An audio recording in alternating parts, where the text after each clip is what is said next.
Hey, that supply of Ritz seems on the... Attention, people of Earth. Do not attempt to adjust this transmission. You are about to witness a game whose protagonist, different from us in looks and stature, embodies the facets of a real American hero. A game not only of quality interface and visuals, but of jokes. It lies between man's prowess for design and bits about butts. Strap in and hold on tight, for you've just boarded a direct flight to the remake of Destroy All Humans. June 2005. The original Destroy All Humans is released upon the world. The reception is positive. August 2020. A well-dressed bearded man welcomes you to another brand new episode of The Completionist, where he doesn't just beat the games, he completes them. He tells you about the Mother 3 inspired Frog in a Car plushie that is now back in stock and available at froginthecar.com, and warns you already that stock is running very low, so make those moves now. Having never played the original Destroy All Humans, the remake will show him an alien invader who is not so different from us. You will see what happens when a game chooses not to take itself so seriously.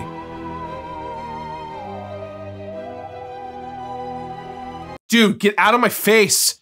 Digital zooms are weird and this is a weird zoom process. Back the camera up. God. Ugh.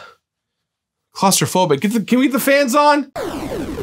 Here comes a new challenger! Yes! Danger!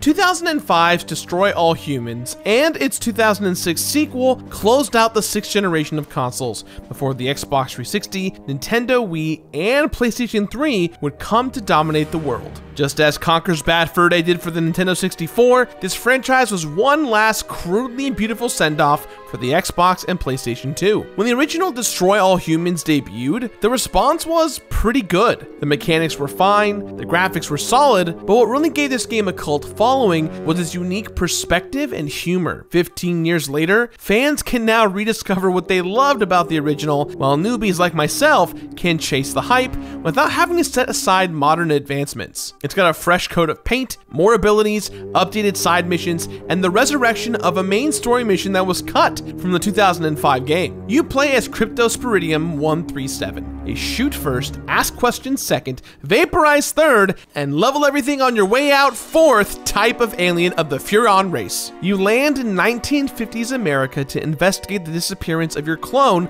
Cryptosporidium 136, and take orders from Pox, who also uses his experimental genius to upgrade your abilities, weapons, and flying saucer. While many aspects of the remake have been upgraded, the voice acting is copy-pasted directly from the original. My guess is that it's probably due to the fact that it was perfect to begin with. Part of Crypto's badass persona comes from sounding like a cross between Jack Nicholson from Mars Attacks and the other Jack Nicholson from Mars Attacks. Surely you don't mean those foul-smelling gas bags beyond the fence? Pox sounds like a cartoonish diabolical maniac, as if Invader Zim grew up and took a position in administration. Where is the pathetic crackpot human?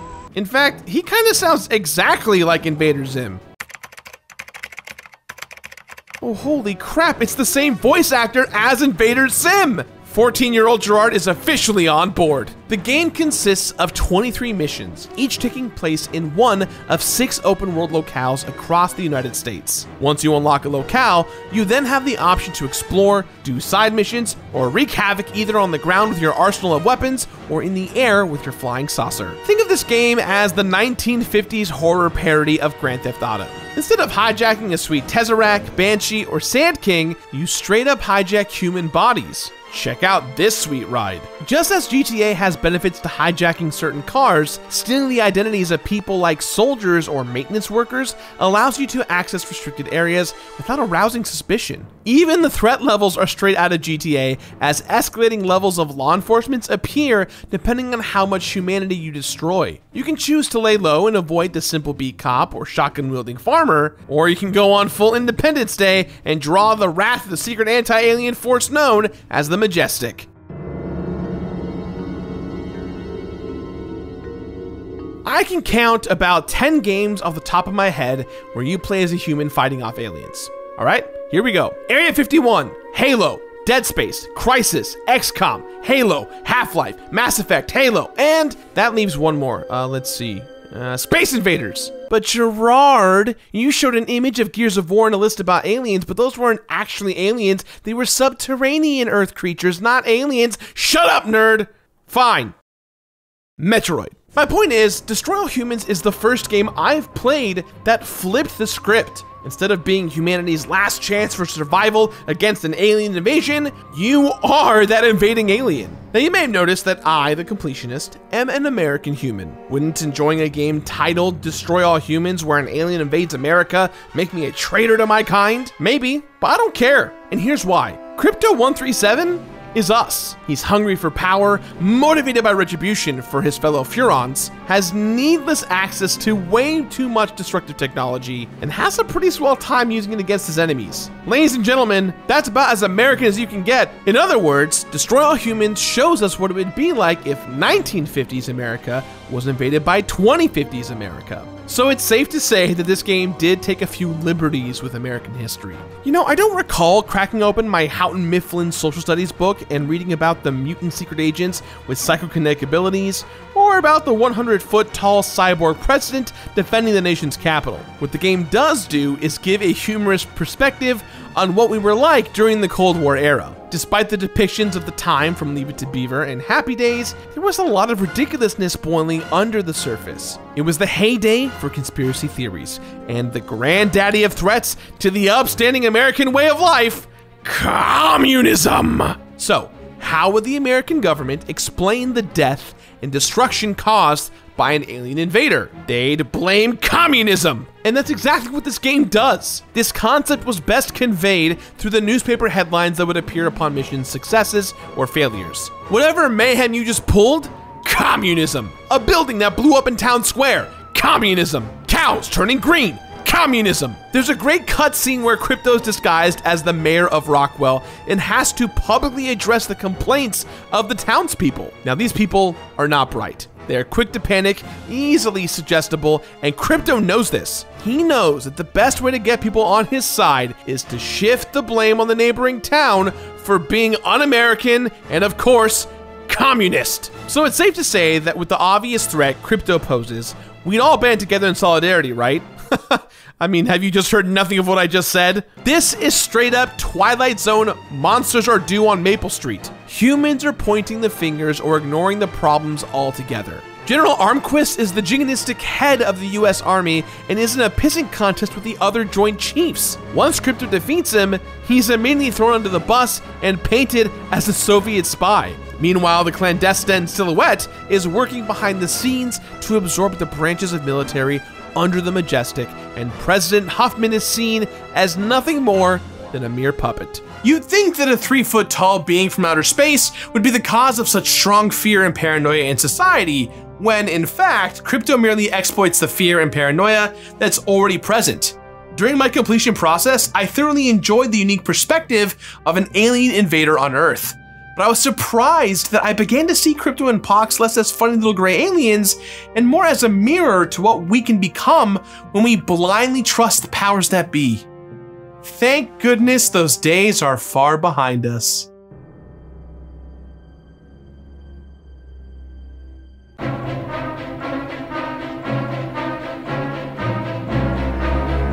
Societal reflections aside, let's get back to the simple reason why Destroy All Humans is such a cult favorite with so many. It's silly. At some point, the developers must have thrown their notebooks down and said, let's just have fun with this. And that attitude definitely gets passed on to the player. They knew that the levity in both gameplay and story were what made the original game iconic and expanded on that for the remake. Now don't get me wrong, I love games that are challenging and I enjoy attacking them head on. But even my favorite games can feel like work sometimes. I never felt that way with Destroy All Humans. Well, almost never, but I'll get to that in a second. The missions were entertaining and the completion process was extremely forgiving. I was actually surprised surprised that there wasn't any more criteria to fulfill since I had researched the original game's achievements before attempting this game. I was determined to grasp any missable achievements on my first go around, only to find out they don't exist anymore. For example, the Holobob ability allows you to take the identity of anyone you encounter in order to blend in with the humans. The identity theft achievement from the original game required you to Holobob 40 different people. Most NPCs appear multiple times, so taking their identities is easy, but some characters like the Mayor and Miss Rockwell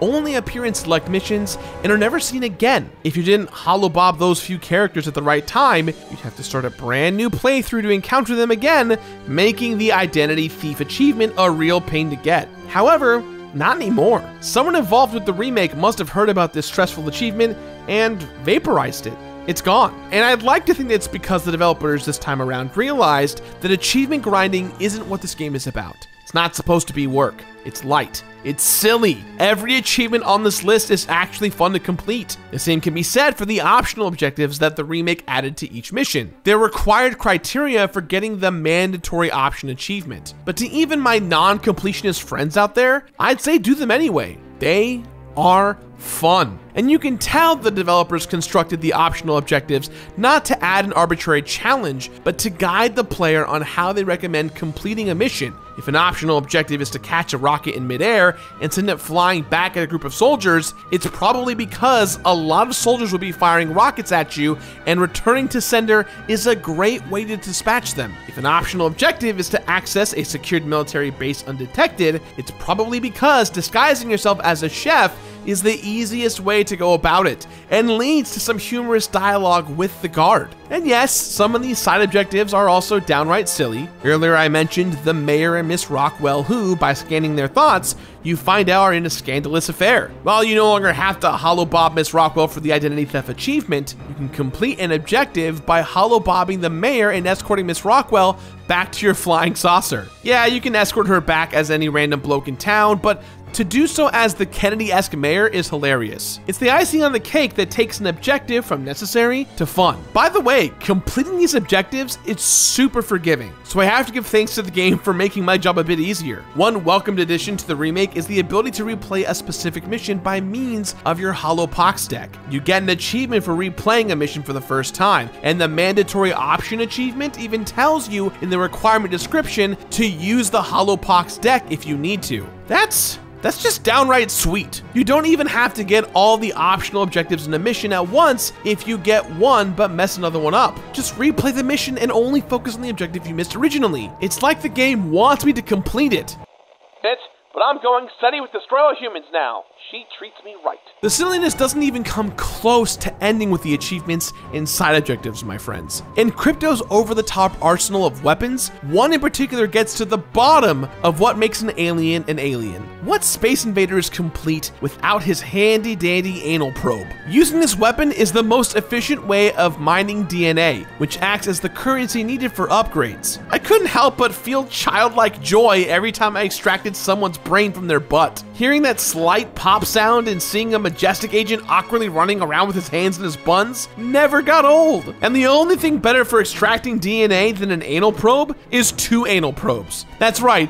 Upgrading this weapon allows you to shoot 2 probes at once and is absolutely necessary for completing the Rampage side mission in Capital City. Because of its specific use, I didn't use the anal probe all that much, but since the side mission rewards you for using it, I got to see how ridiculous it was to go on a probe rampage, and a probing I did. Alright, so remember that one exception I made earlier regarding the ease of completion criteria? Scattered throughout the game's 6 locales are probes. Added all together, there are 184 probes in total. Some are in plain sight, while others are pretty well hidden. I got to a point where I finally had to cave and look up the probe locations from the original game. But even that didn't help me much because a lot has changed. First off, the original probes were lighter in color and stood out way more than the new ones did. Secondly, now that the environments have much more detail and shading, there are way more nooks, crannies, and shadows to hide these pesky bots in. Thirdly, some parts of each locale are just straight up different. There's no map screen to even try to track your locations, which meant I spent hours upon hours upon hours aimlessly searching for these needles in a haystack. Hunting these down caused me physical pain and was a soaring contrast in the levity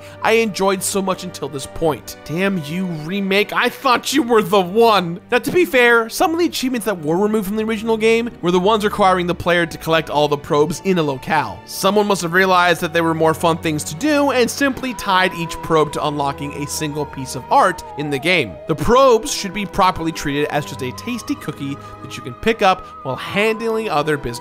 But that just won't fly for a completionist like myself. Other factors come into the fold when discussing how the game, to its benefit, chooses to not take itself too seriously. The character art is just the right amount of cartoony. The humans are real enough to keep the stakes high, but awkward enough to not get too attached. I felt like it gives an excellent representation of how an alien might see us. Their features are slightly exaggerated, kind of lumpy, and a tad bit destroyable. But I think the major credit here has to go to the writing. The story was structured enough to keep me interested, but it was still that who gives a crap attitude that made it a fun ride. A large portion of the humans' dialogue is reduced to pop culture references of the era, as well as a few from the present. I cracked a smile every time characters overtly skirted Men in Black copyright infringements by referring to the Majestic agents as the men in really, really dark brown. What probably gave me the biggest laugh in the game was when Pox orders you to bend the antennas on a group of suburban rooftops within a certain amount of time.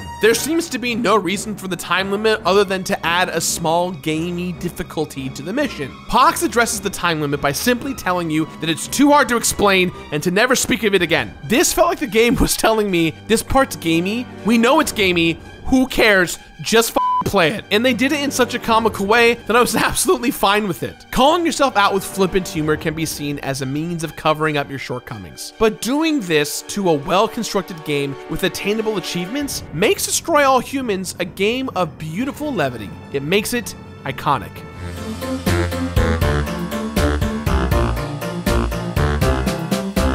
There are two types of unlockables that exist in the Destroy All Humans remake: skins and game art. I don't recall having to go out of my way to unlock the different skins. They all seemed to unlock organically as I progressed through the game. The first skin I unlocked was the Mutant. Cows are the first creature Crypto encounters on Earth. And I guess since aliens are always dropping in rural areas, they have a special connection with cows. I get it. The Pale Skull one is actually pretty fantastic and badass. Classic Crypto takes you to the simplicity of the original game's design, but my favorite was probably Crypto 136, the clone that started it all. He looks like Crypto 137, but with some wear and tear on him. His scars in slightly different hue tells the story that he's been through more than our Crypto, and it didn't always go well. So I gave each skin a little trial run, but a skin has to really resonate with me in order for me to choose it over the default. Sometimes I'm a purist at heart and always want to go back to the good old Crypto 137. The other stuff you can unlock throughout your destructive journey is the game art, which are received by collecting those damn probes I was talking about earlier. Each gathered probe unlocks a new page of art that can be accessed on your ship's Furonagami. I like game art. I don't like it enough to collect 184 probes just to say, oh, that's what that building looks like by itself. Other than that, I upgrade all my weapons, all my abilities, and my flying saucer. And in the end, I got not much. Am I disappointed? Not really. If you're the kind of person who really likes to grind things out, then maybe the achievements from the original game are the one for you. I, for one, welcome to the respite that remakes give by removing the achievement from the finish line to the starting line. Instead of having to hollow bob 40 people for an achievement, you only have to hollow bob one and then scan a few people's minds. Instead of having to upgrade all of your weapons to the max, you only have to fully upgrade one of them. Honestly, by the time I was done with my playthrough and all of the side missions, I had acquired enough DNA to upgrade everything. But it was nice knowing that I did not have to grind another tedious task after I was finished with all the fun stuff. When I completed Destroy All Humans, there were 54 deaths or mission failures, many of them during the whatever happened to Crypto 136 mission, and while trying to get 3 stars on the Rampage side missions. 23 missions accomplished with 100% completion. Most of them I got the first time from the normal playthrough, while others were super easy to pick up thanks to the Hollow Pox deck. 184 probes collected, which I, no joke, absent-mindedly searched for in waking life for like a split second. 14 abilities, weapons, and flying saucer tech fully upgraded for mass destruction. 40 achievements unlocked, the last being a simple jaunt through a giant donut's hole. 68 hours of total game time, which 13 of them went to hunting down those damn probes. And 6 American cities in desperate need of reconstruction. Having now completed the Destroy All Humans remake, I can understand why this game was so beloved, and now I love it too. With 3 other games left in the franchise, I can only hope they get a remake of their own in order to continue this legacy. While some games feel like preparing for battle, this one's more akin to playing in a sandbox with my favorite toys. Somebody took the time to take the levity of the game and expand on it by adjusting the achievements and adding silly objectives. But the aimless searching for those probes unfortunately took me to a bad place when I was ready to say farewell appropriately to Crypto and Pox. So, with that in mind, guys, I give this game my completionist rating of finish it.